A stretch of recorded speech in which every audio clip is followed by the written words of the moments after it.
first and 10, we have to go back to The Last Dance. It was the last week where they showed the final 2 episodes of the docu-series on ESPN.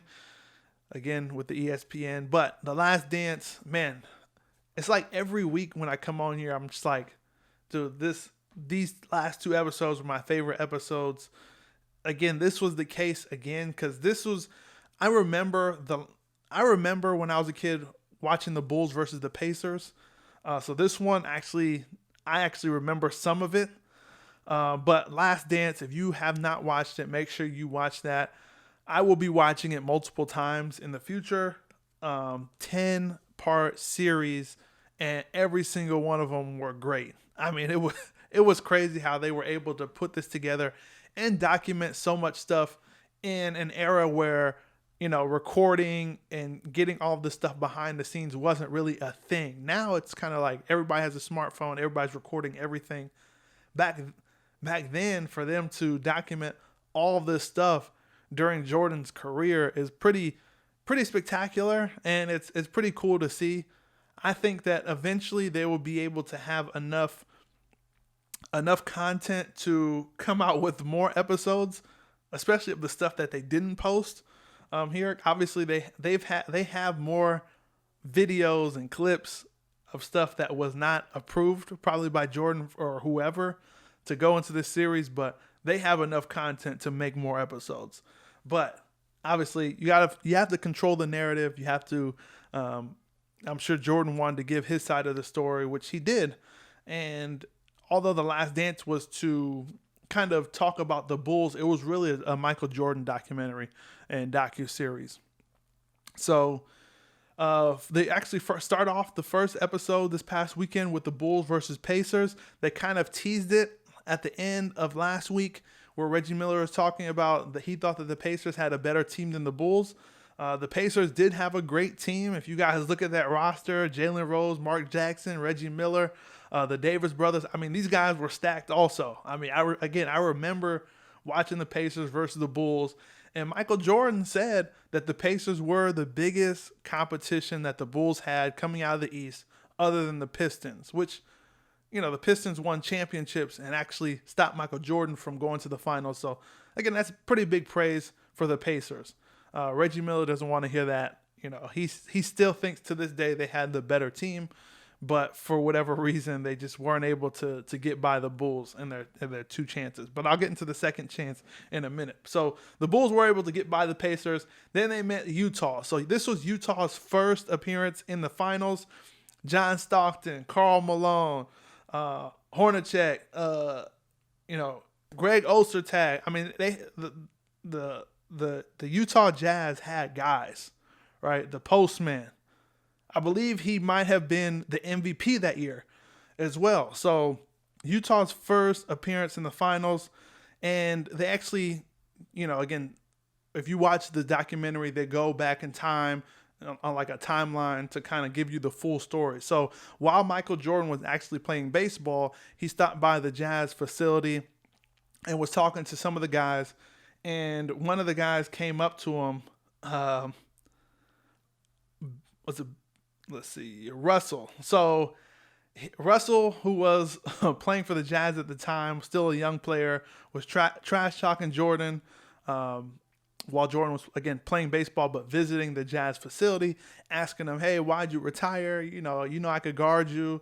Why'd you retire? Now, I want to guard you. I could guard you type deal. Now, let's remember, Michael Jordan remembers this stuff all the time because he always has something that motivates him to play better, even if he's making it up. So when you say this, of course, when they meet you again in the finals, Michael Jordan's going to remember that, especially when they know that you're assigned to guard Michael Jordan. So for whatever reason, this is the famous series where the quote unquote flu game. So when it comes to the flu game, they actually gave a backstory on that as well. So Michael Jordan, series is tied 2-2. Michael Jordan was in his hotel room, ordered pizza, and I believe they were in Utah. Ordered pizza, and the agent was talking about how when he went to the door to get the pizza, there was 5 guys that were delivering it. And that right there, he was kind of like, why are there 5 people delivering one pizza? So he said right there, it was kind of like, something's not right here. And Michael Jordan stated that, he was just hungry, so they ordered pizza. And when the pizza came to the room, he was the only one that ate it. So he ate the whole pizza himself.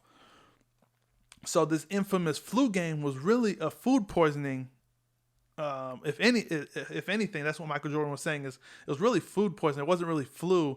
The reason why it was called the flu game was because during the broadcast, they said that Michael Jordan had flu-like symptoms, but it was really food poisoning. After he ate the pizza, 2 or 3 in the morning, he called his agent saying, "Hey man, I'm throwing up. I just don't feel good. I don't know if I could play tomorrow." There was a very sketchy situation. I'm curious to see, there has to be more details on that delivery, especially as to why 5 people came to deliver one pizza. So that was a little sketchy. I didn't know anything about that. Again, I thought Michael Jordan had the flu, but based on this documentary, it was really food poisoning. So it's the food poisoning game. But the flu game sounds a lot better because it's easier to say. But anyways, they also talked about Steve Kerr.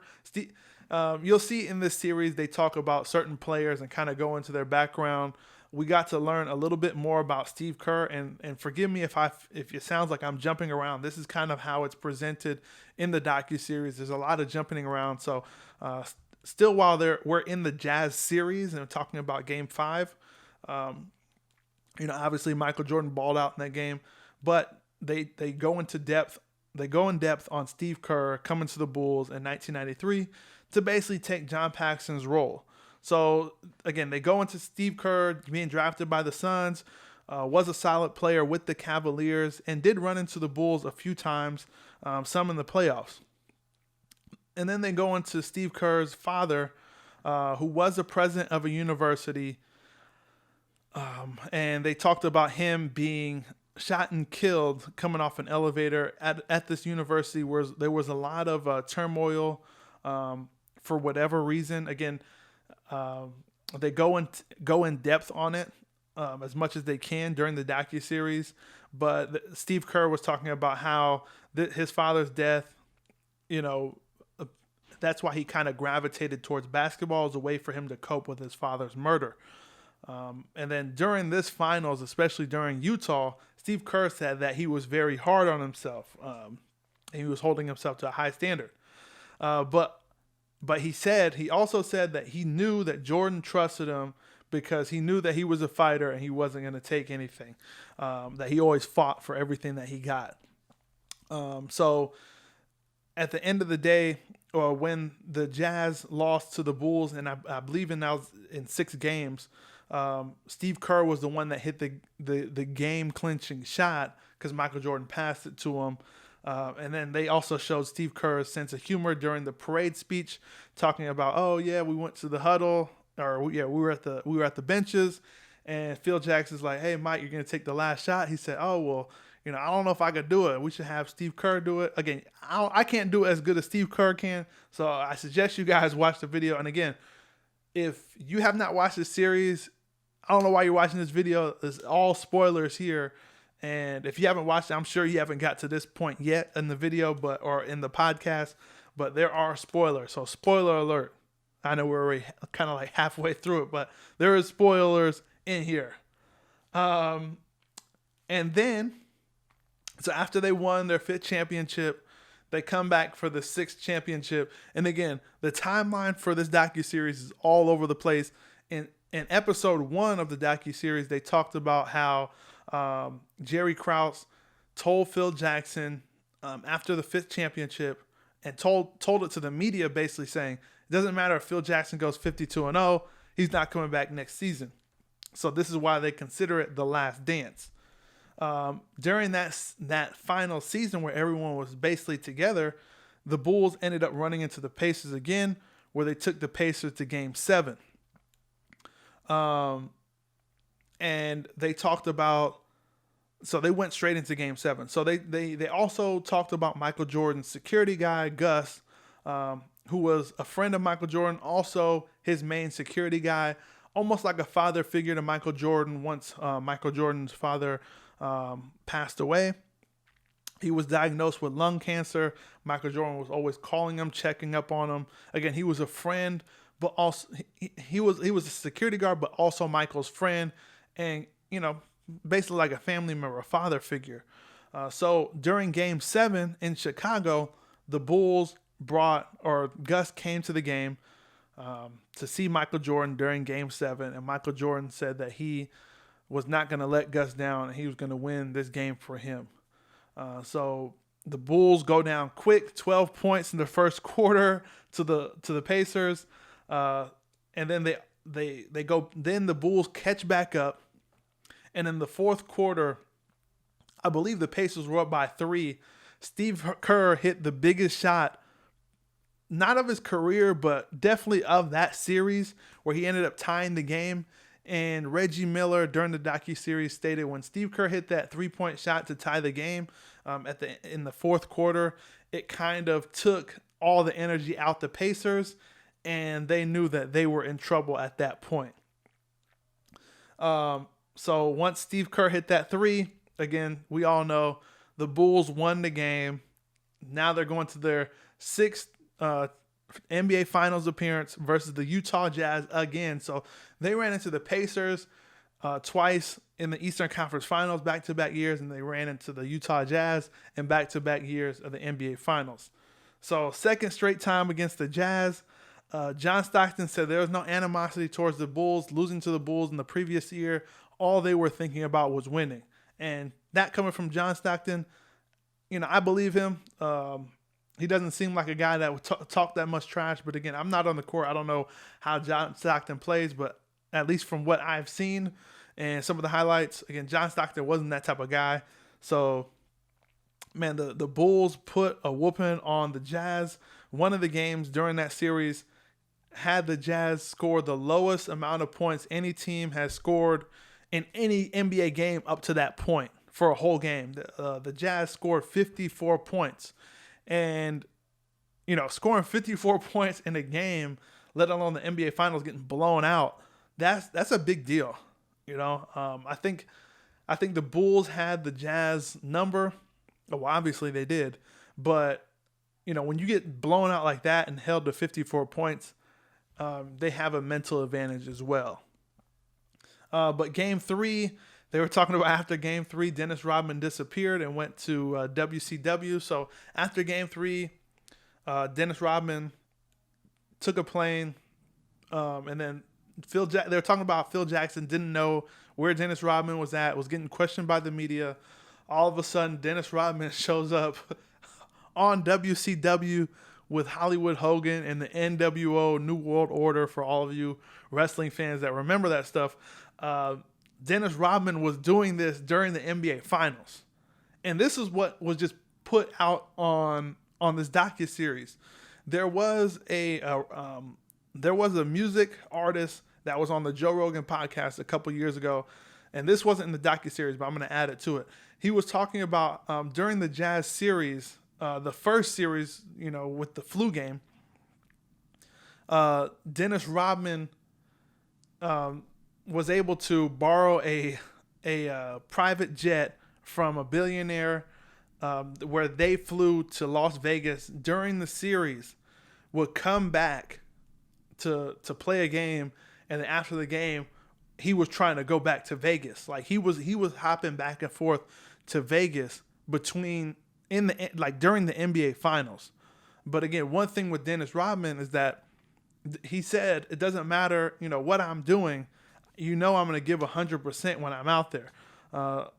So Rodman took the fine when he disappeared and went on WCW, and he just said that he wanted to do him and play basketball. So again, he would give 100% during the games, but once the game was over, he wanted to have fun and enjoy himself. And there's nothing wrong with that. There'll never be another Dennis Rodman, at least that I know of. He was definitely ahead of his time. So big ups to Dennis Rodman on that. I mean, that's a boss move to be like, hey, you know what? I'm going to go wherever I want to go after the game. But again, Michael Jordan, had that trust in Dennis Rodman that, hey, he might be doing this shit over here, but when he comes out to play, he's giving 100% on the boards. He's giving 100% on the defensive side of the ball, even the offensive side of the ball. But it was just so bad that they had to sneak. It was so bad that they had to sneak Dennis Rodman. So when he came back from WCW, obviously the media is waiting for him, trying to come out the locker room. They had to find a way to sneak Dennis Rodman out of the locker room, past the 300 media members, and into the bus or into a car to get him out of there so he didn't have to answer any questions. So they actually showed the footage of security guards opening doors, looking around. One of the doors they opened, they were sneaking out. Dennis Rodman let the guy go first. Then Dennis Rodman went second. One media member seen him from around the corner and yelled either Dennis or hey, and he started running after him. One of the media members, and then after he ran after him, you just see like a whole horde of media members carrying cameras, microphones, running after Dennis Rodman through the stadium. It was almost like a movie.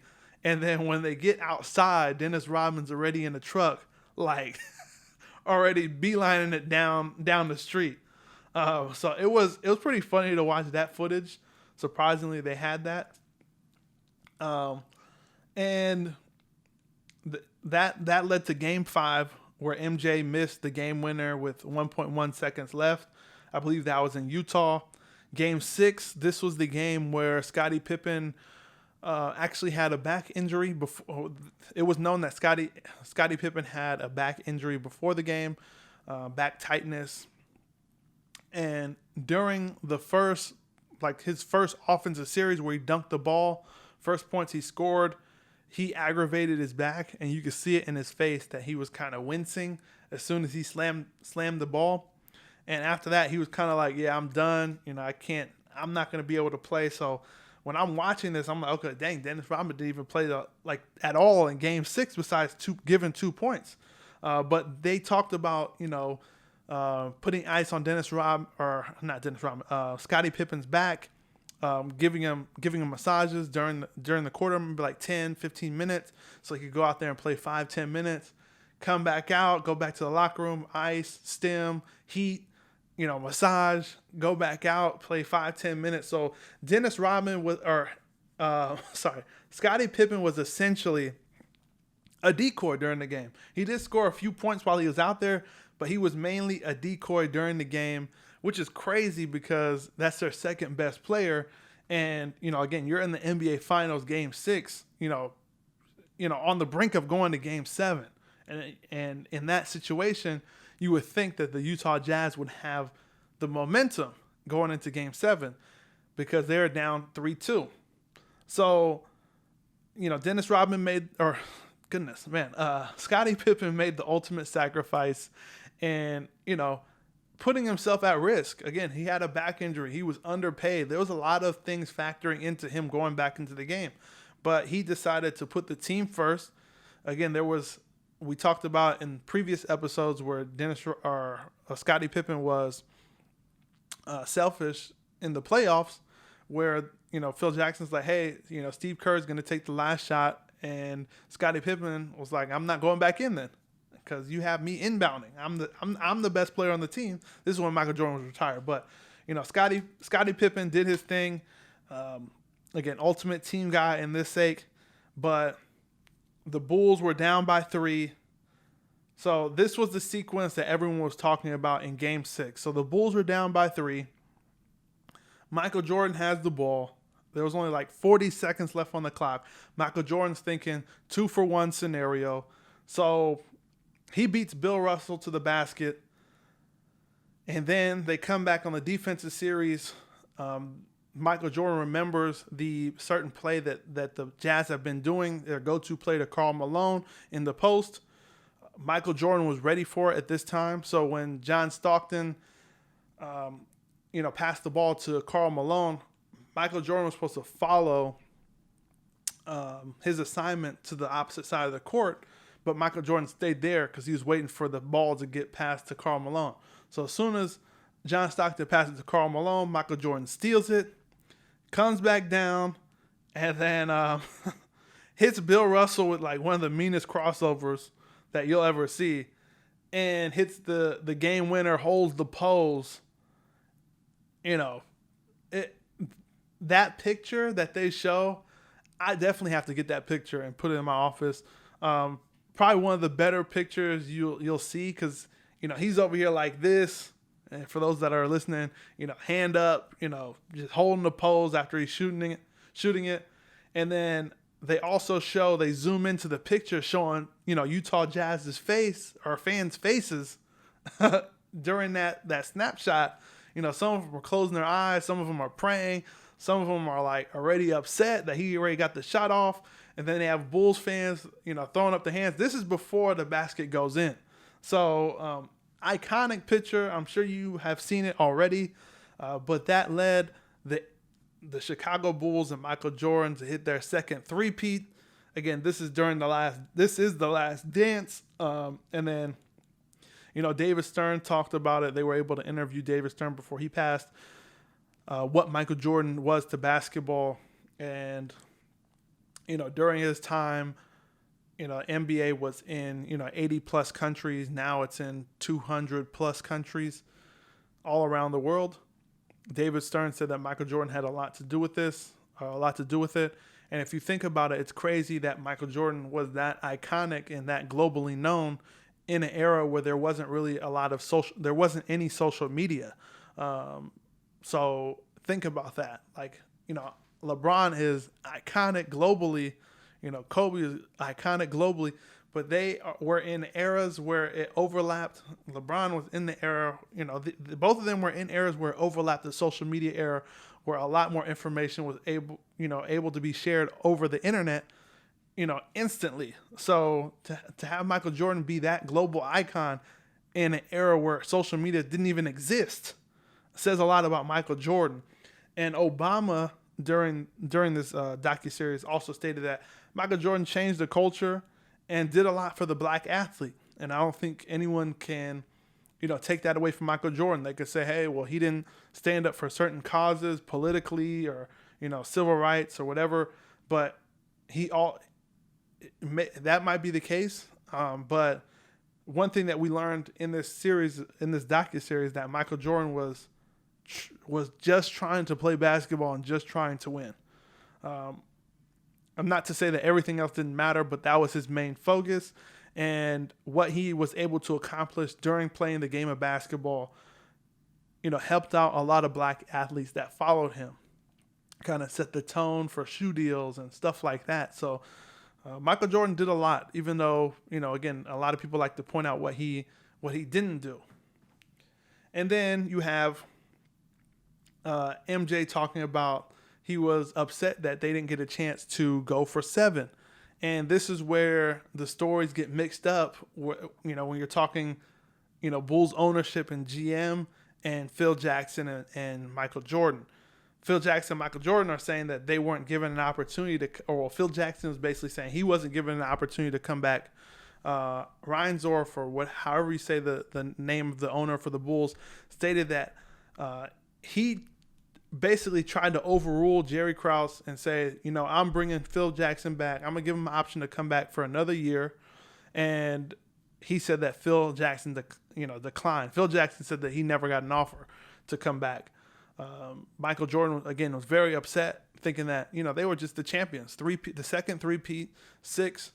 He wanted to go for 7. And he thought that if they were able to bring back Phil Jackson, they would have enough for everyone on that team to take like a 1-year deal. He did say Scottie Pippen would take a little bit more to work on, because, again, Scottie Pippen was underpaid and everything like that. But he was saying that he's upset that they didn't have a chance to go for 7. But man, it was crazy to see that.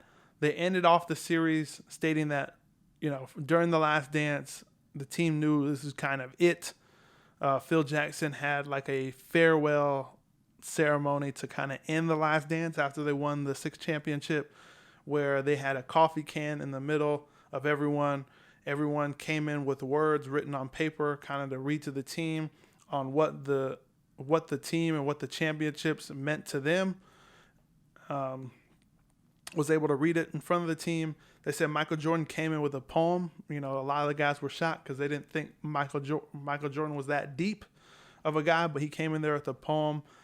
But everybody went around, read what was on their paper. At the end, everyone crumpled up their paper, threw it in a coffee can. Phil Jackson turned off the lights, lit the paper on fire, and that was kind of the ceremony to kind of end, what they built there, kind of like their dynasty.